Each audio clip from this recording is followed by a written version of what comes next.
Crayons family. Today we're still working on probability like earlier this week. Instead of a video today though, we're gonna do like a little experiment like we would be doing if we were in person all together, but we're doing it through video camera, but that's okay. So I have a bag where I'm gonna put some stuff in, but before I put it in, I want you guys to see what I have so we can kind of talk about probability. So I'm using some of my baby's new apparel that he'll be wearing here soon when he arrives. So it's all superhero themed. I'm sure the boys would like this, the Marvel theme.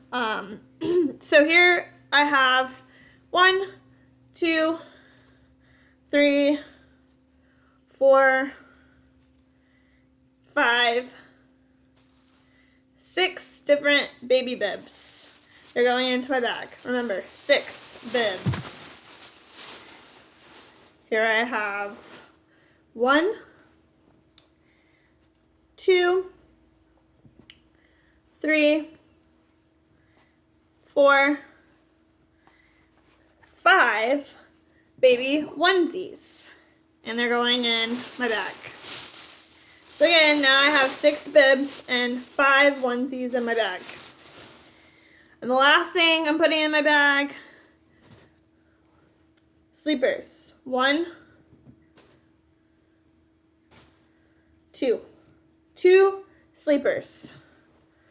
That's all I'm putting in my bag. So now that I'm finished loading my bag, I have 6 bibs, 5 onesies, and 2 sleepers.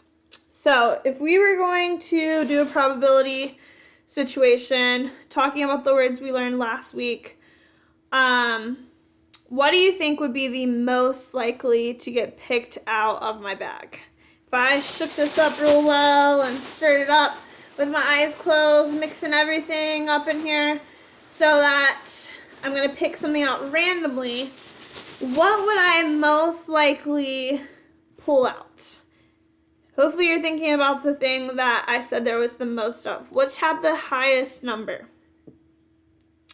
Hopefully you're saying a bib, because there were 6.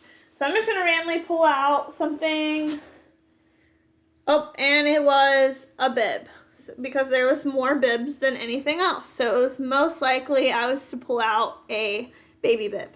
Okay? I put it back in my bag.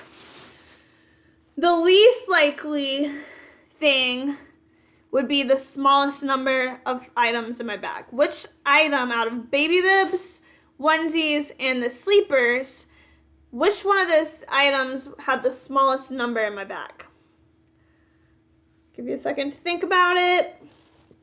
Hopefully you're thinking of the sleepers, because there were only 2 of those, and there were 6 bibs and 5 onesies. So 2 is the smallest number. So the least likely thing to get picked out of my bag would be one of this. Oh, that's a onesie, because it's not very. That's more likely to get picked out than the sleepers. Excuse me. The least likely would be a sleeper. Okay. Because it's just a smaller number of them. So the more likely to get, as I go in my bag to pick something out, I'm going to pick out, usually, if you're not looking and cheating, you'll pick out the things that there are most of. And you're least likely to pick out the things that there's not that many of. That's what probability is about. Okay?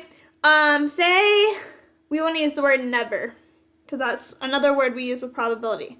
Something that is not in my bag if I want to use the word never. So I could say, I would never pick out a baby pacifier out of my bag. What's the reason?